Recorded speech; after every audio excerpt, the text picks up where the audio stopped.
प्यारे बच्चों, कक्षा 10 गणित के सत्र में आपका स्वागत है। हम पढ़ रहे हैं पाठ 5 समांतर श्रेणी, जिसे हम अंग्रेजी में अर्थमेटिक प्रोग्रेशन भी कहते हैं।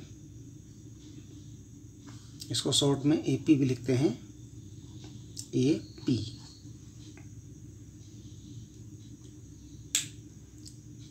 आज हमने करना है प्रश्नावली 5.1। इसका पहला प्रश्न आज हम करेंगे। पहला प्रश्न लिखा है कि निम्नलिखित स्थितियों में इन निम्नलिखित स्थितियों में से किन स्थितियों में संबद्ध संख्याओं की सूची एपी है और है तो क्यों है। किसमें है और किसमें नहीं है, और जिसमें है तो क्यों है, ये इसमें हमें बताना है। और किसमें नहीं है तो क्यों नहीं है, ये भी बताना है। ठीक है। इससे पहले हमने समांतर श्रेणी के बारे में पढ़ लिया था कि समांतर श्रेणी क्या होती है। समांतर श्रेणी का मतलब उसके जो पद होते हैं उसमें प्रत्येक में एक समान अंतर होता है, जिसे हम सार्व अंतर भी कहते हैं। अगर वो अंतर समान होता है तो श्रेणी समांतर होती है। यदि उस श्रेणी के प्रत्येक पद का अंतर समान नहीं है, प्रत्येक पद का अंतर का मतलब हुआ क्रमागत पदों का, यानी पहले पद और दूसरे पद में जो अंतर होगा वही, और दूसरे और तीसरे पद में वही अंतर होगा, तीसरे और चौथे पद में भी वही अंतर होगा, चौथे और पांचवें पद में भी इसी प्रकार से वही अंतर होगा। दो क्रमागत पदों के बीच का अंतर समान होगा, जिसे हम सार्वंतर कहेंगे। यदि सार्वंतर समान है तो इसका अर्थ है कि वो श्रेणी समांतर श्रेणी है, अर्थात एपी है। एपी यानी अर्थमेटिक प्रोग्रेशन। तो आज हमें इसी के बारे में पहला प्रश्न है हमारा कि निम्नलिखित स्थितियों में से किन स्थितियों में संबद्ध संख्याओं की सूची एपी है और क्यों है। देखिए, स्थिति है, इसमें कुछ स्थितियां दी गई हैं, कंडीशन दी गई है। जैसे पहली कंडीशन है हमारे पास कि प्रत्येक किलोमीटर के बाद का टैक्सी का किराया, यानी एक टैक्सी है, ठीक है ना। टैक्सी का किराया के बारे में है, प्रथम किलोमीटर का किराया सीधे है 15 रुपये। उसके बाद प्रत्येक अतिरिक्त किलोमीटर के लिए किराया है 8 रुपये, ठीक है ना। अब देखिए,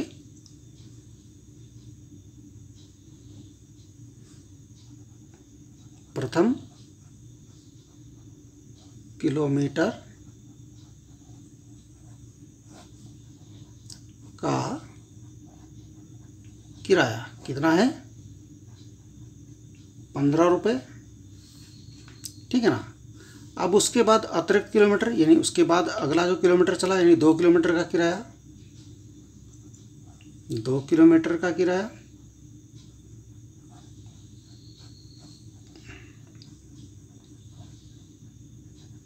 कितना हो जाएगा, 8 और जुड़ जाएगा 15 में। 15 और 8 कितना हुआ, 23 रुपये, क्योंकि उसके बाद 8 रुपये जुड़ेगा। फिर 3 किलोमीटर का कितना हो जाएगा,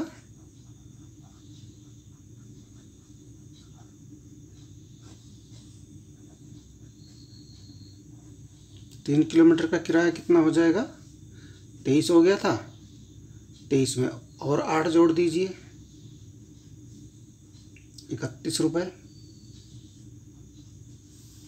इसके बाद अगर 4 किलोमीटर गए हैं तो 4 किलोमीटर का किराया कितना हो जाएगा,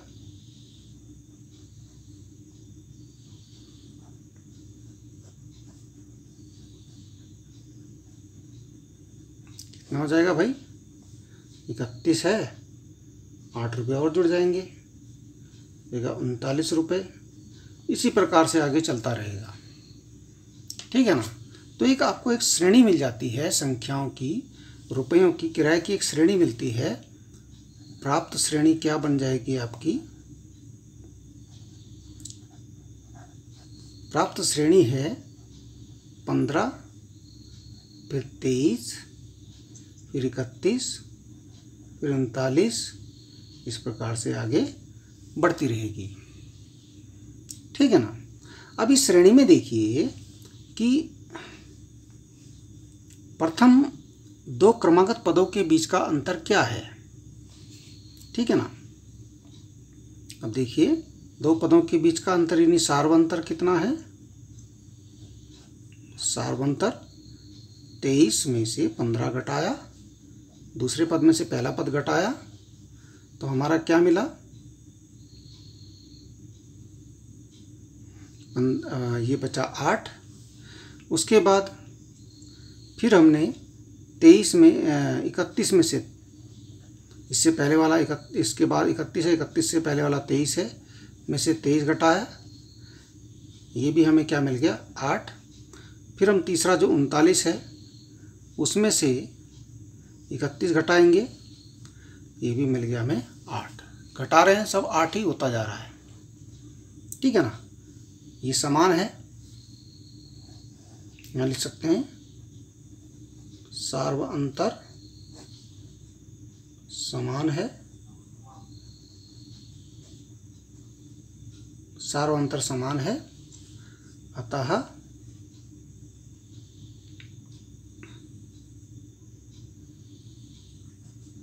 दी गई स्थिति से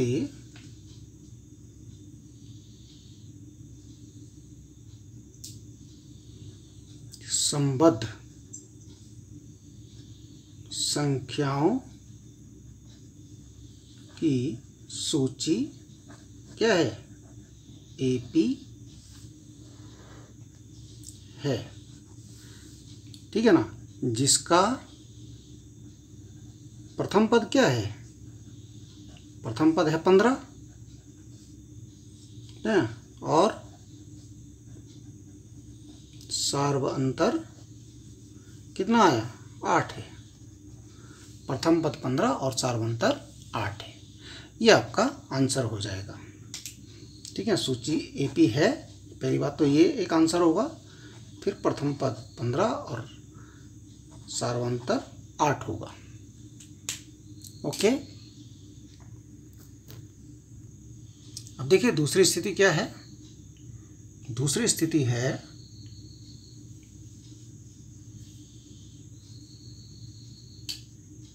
किसी बेलन या सिलेंडर में उपस्थित हवा की मात्रा, किसी बेलन में उपस्थित हवा की मात्रा, जबकि वायु निकालने वाला पंप प्रत्येक बार बेलन की शेष हवा का 1/4 भाग बाहर निकाल देता है, ठीक है ना। मान लिया जाए उसमें माना बेलन में हवा कितनी है? माना बेलन में हवा की मात्रा 1 मात्रक है। हमें नहीं पता कितनी है, मान लेते हैं कि 1 मात्रक है, ठीक है ना। अब वायु निकालने वाला पंप है, पंप द्वारा निकली हवा, कितनी हवा निकल जाएगी एक बार में? क्योंकि 1 मात्रक है, 1/4 वो निकाल देता है, उसका 1/4 हवा का 1/का की जगह गुणा लगता है 1/4, ये अगर 1 का में 1/4 मात्रक निकल जाएगी, ठीक है ना। अब शेष हवा कितनी बची?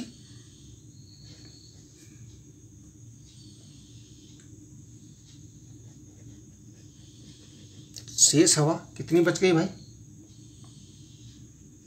शेष हवा बचेगी 1 थी पूरी, 1 में से 1/4 निकल गई, घट जाएगी। कैसे घटेगी? हर समान करके घटेगी। हम ऐसे भी घटा सकते हैं, 4 एकम 4 में से 1 घटेगा बटे 4, 4 में से 1 घटा, बचा आपका 3, 3/4 भाग शेष हवा बच गई,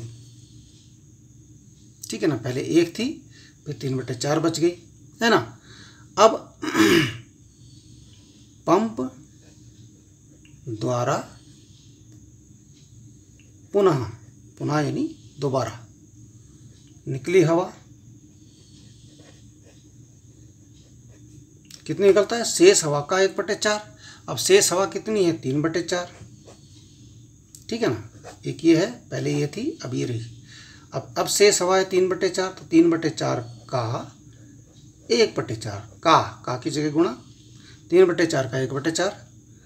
अब देखिए कैसे होगा, 3 एकम 3 और 4 चौक 16, गुणा तो ऐसे होती है भाई, 3/16। इतना भाग जो है, इतना मात्रक जो है अभी और निकल गई। अब शेष हवा, अब पुनः शेष हवा कितनी बची, कितनी थी, 3/4 थी, 3/4 थी, उसमें से 3/16 और निकल गई। कितनी बची देखिए, अब यहाँ बटे में 4 है, यहाँ बटे में 16 है, तो 4 का गुणा करना पड़ेगा। 4 का जब गुणा करेंगे हम ऊपर नीचे, ये हो जाएगा 4 × 12 बटे 4 चौक 16 ऋण 3/16। 12 में से 3 घटाया बचा 9, 9/16। ये शेष हवा बच गई। अब क्या बची शेष हवा, ये बची, ठीक है ना। अब फिर पुनः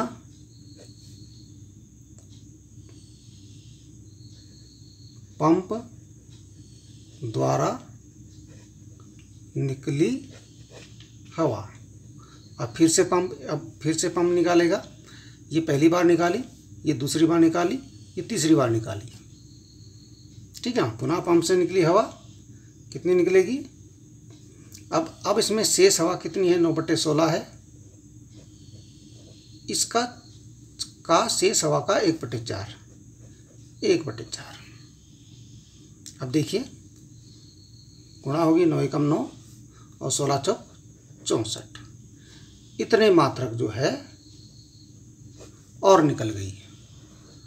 अब शेष हवा कितनी बची, 9/16 थी, इसमें से 9/64 और निकल गई। अब फिर हमें 16, यहाँ बटे में 16 यहाँ 64 है, 4 की गुणा करनी पड़ेगी। जगह 9 चौका 36 बटे 16 चौक 64 में से 9/64 घट जाएगा, ठीक है ना। अब 36 में से 64 घटाया, कितना बचा भाई, सॉरी 36 में से 9 घटाया, बचा आपका 27/64। इतनी मात्रक हवा और शेष बच गई। अब जो शेष हवा बची उसकी एक श्रेणी बन रही है आपके पास, है ना। शेष बची हवा की श्रेणी, शेष बची हवा की श्रेणी। क्या श्रेणी बच रही है हमारे पास, देखिए हमारे पास क्या श्रेणी बनी। सबसे पहले आया 1, सबसे पहले 1 मात्रक थी, सबसे पहले 1 थी। उसके बाद जब पंप द्वारा हवा निकल गई, उसके बाद बची 3/4 पहली बार में। फिर हमने उसके बाद और हवा निकली पंप से, 3/4 में से 3/16 निकल गई, फिर बची 9/16। उसके बाद और फिर हवा निकली, फिर बची आपकी 27/64। ऐसे हवा निकल रही है और ऐसे हमारे पास हवा बच रही है। ये श्रेणी हमें प्राप्त हो गई। अब ये चेक करना है, श्रेणी तो हमने निकाल ली, श्रेणी क्या है। अब हमें ये चेक करना है कि ये श्रेणी समांतर है कि नहीं है। इसके लिए हमें सार्वंतर देखना पड़ेगा। हम क्या करेंगे, 3/4 में से 1 घटाएंगे। ये पहला पद है, ये दूसरा पद है, दूसरे पद में से पहला पद घटाना पड़ता है। 3/4 ऋण 1 कैसे घटेगा, 4 एकम 4 हो जाएगा यहाँ, 3/4 ऋण 4 एकम 4। देखिए 3 में से 4 घटता नहीं, 4 में से 3 घटेगा, हमारे पास आ जाएगा ऋण 1/4। ये इसका सार्वंतर आया। अच्छा, अब हम दूसरे और तीसरे में से दूसरे को घटाते हैं। 9/16 में से 3/4 ये घटाते हैं। अब क्योंकि यहाँ बटे में 4 है, यहाँ बटे में 16 है, हर समान करने पड़ेंगे हमें।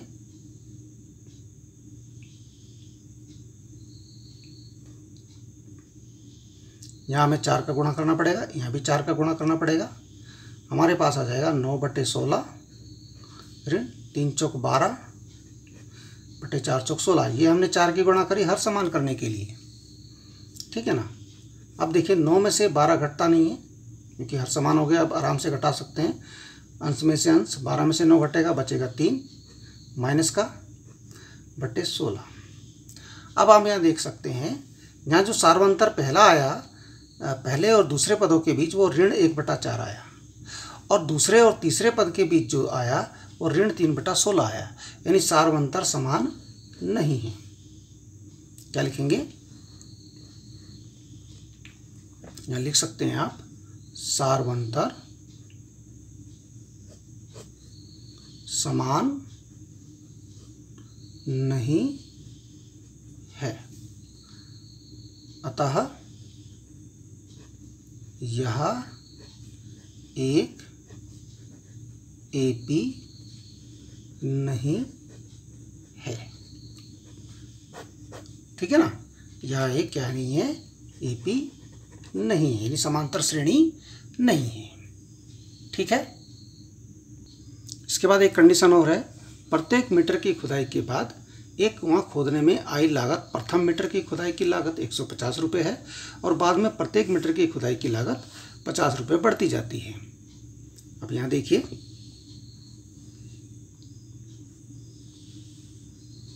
यह प्रथम मीटर खुदाई की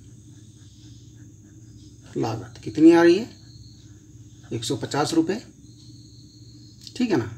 इसके बाद अगले मीटर जो होगा प्रत्येक मीटर की, यानी 2 मीटर की खुदाई, ये तो 1 मीटर की थी, 2 मीटर की खुदाई की लागत कितनी हो जाएगी भाई? 50 रुपये बढ़ रही है, तो 150 प्लस 50 ये हो जाएगी 200 रुपये। फिर 3 मीटर की 50-50 बढ़ रही है, कितनी हो जाएगी? 200 थी, 50 और बढ़ जाएगी, ये हो जाएगा 250 रुपये, है ना। 4 मीटर की खुदाई की लागत 250 प्लस 50 बढ़ जाएगा 300 रुपये। प्राप्त श्रेणी क्या हो जाएगी? 150 पहला, फिर 200, फिर 250, फिर 300, इसके बाद आता रहेगा आगे। और भी निकालना चाहे तो और निकाल सकते हैं आप, 4 ही पद में निकाला हमने। अब ये आपने चेक करना है कि ये एपी है कि नहीं है। आपने पहले और दूसरे पद, यानी दूसरे पद में से पहला पद घटाकर सार्वंतर ज्ञात करना है, फिर तीसरे पद में से दूसरा पद घटाकर सार्वंतर ज्ञात करना है, फिर तीसरे पद में से चौथे पद में से तीसरा पद घटा के सार्वंतर ज्ञात करना है। यदि ये सार्वंतर समान आता है तो श्रेणी आपकी समांतर श्रेणी है, और नहीं तो नहीं है। ठीक है। और इसके बाद देखिए, खाते में प्रत्येक वर्ष का मिश्रधन, जबकि रुपये 10,000 की राशि 8% वार्षिक की दर से चक्रवृद्धि ब्याज पर जमा की जाती है। ठीक है ना, ये चक्रवृद्धि ब्याज है, प्रत्येक वर्ष का मिश्रधन। अब क्योंकि आप प्रत्येक वर्ष की बात कर रहे हैं तो आपको ब्याज निकालना आता होगा।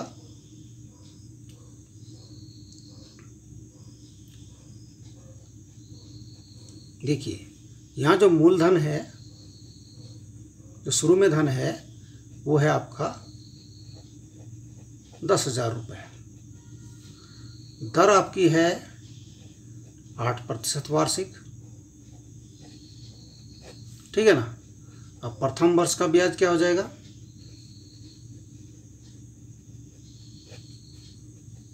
प्रथम वर्ष का ब्याज हो जाएगा मूलधन गुणा दर गुणा 100 बटा मूलधन गुणा दर गुणा समय बटा 100। ये सूत्र होता है। मूलधन आपका 10,000 है, दर आपकी 8% है, समय आपका 1 वर्ष है, प्रथम वर्ष है, बटा 100, 2 जीरो कटेंगी, हमारे पास हो जाएगा 800 रुपये। गुणा करके आएगा 800 रुपये। ये आपका ब्याज है। और प्रथम वर्ष का मिश्र धन क्या हो जाएगा? प्रथम वर्ष का मिश्र धन होता है मूलधन में ब्याज को जोड़ के जो आता है, ठीक है ना। ये आपका 10,000 था, इसमें 800 जुड़ जाएगा, ठीक है।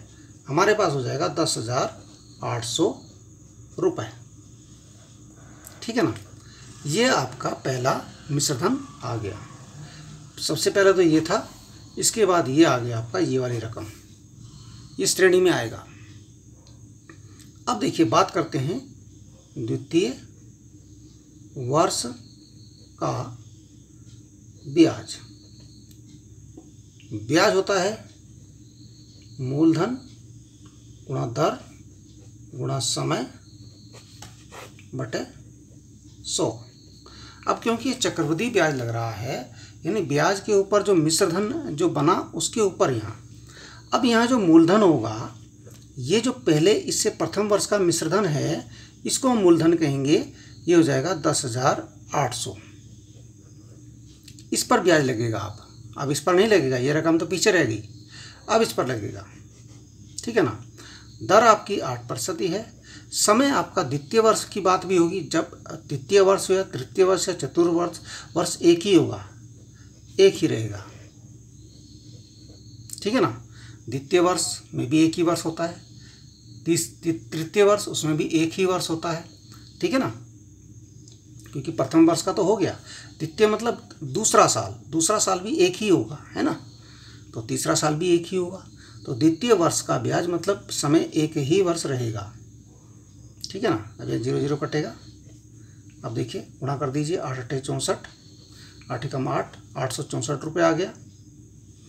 अब आपका मिश्र धन क्या हो जाएगा?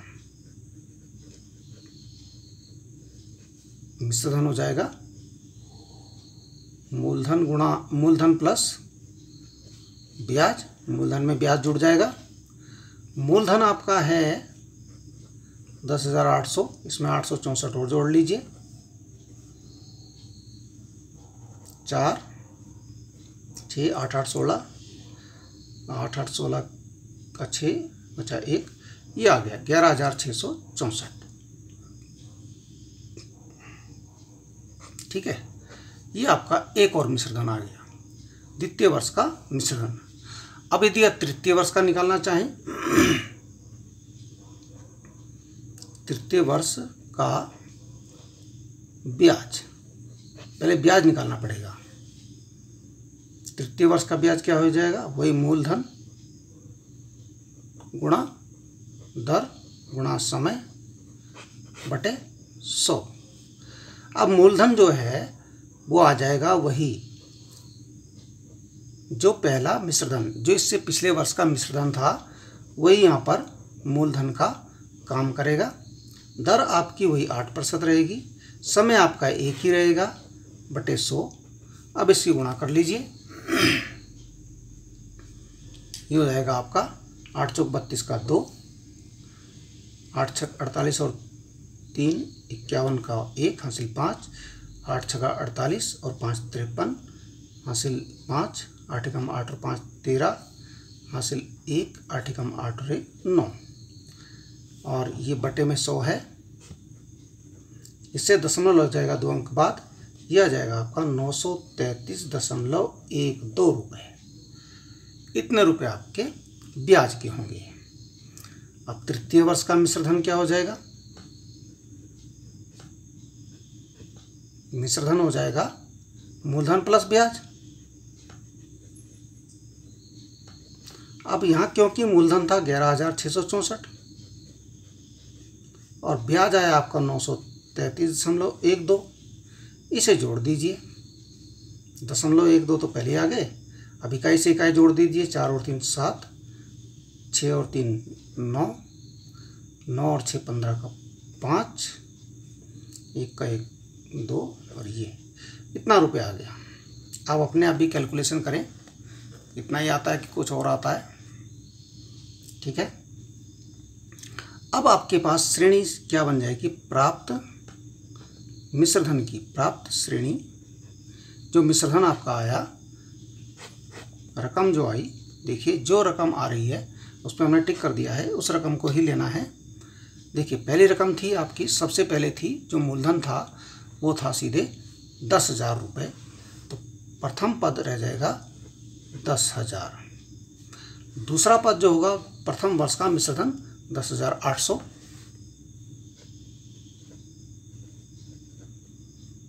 इसके बाद आएगा द्वितीय वर्ष का मिश्रधन, यह आता 11,664। इसके बाद आएगा उसके बाद का मिश्रधन, यह 12,597 रुपये 12 पैसे। इस प्रकार से अब इसमें देखिए, इस श्रेणी को आप चेक करेंगे, इसका सार्वंतर चेक करेंगे, पहले और दूसरे पदों का, यानी दूसरे में से पहला पद घटाएंगे, फिर हम तीसरे पद में से दूसरा पद घटाएंगे। यदि वो सेम आ जाता है तो समांतर श्रेणी है, नहीं तो नहीं है। तो इस प्रकार से आपने इसको क्लियर करना है। हमने इतना तो आपको करके बता ही दिया है, आपको केवल चेक करना है कि समांतर श्रेणी है कि नहीं है। ठीक है, इसे आप करेंगे। Okay and thank you.